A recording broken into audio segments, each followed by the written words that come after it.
Before former President Trump took the stage, several Pennsylvania Republican candidates spoke about the direction they fear the country will go in if Vice President Kamala Harris is elected as president in 2024.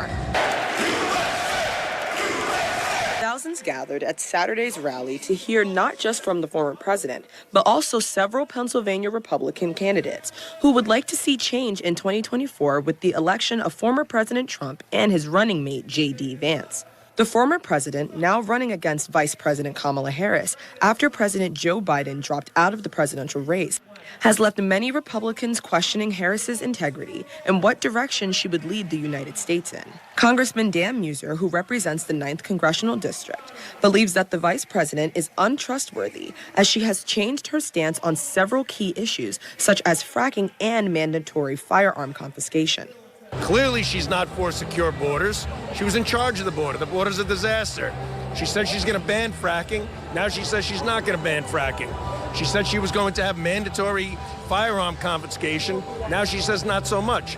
So I think a fair question people are asking, were you lying then, Madam Vice President, or are you lying now? While border control came up many times during the former president's speech and several other speeches from the Republican candidates, Rob Bresnahan, a candidate for Pennsylvania's 8th Congressional District, says that while national issues are important to discuss and take into account in this election, it's also important to remember the small town issues that affect the residents of northeastern Pennsylvania.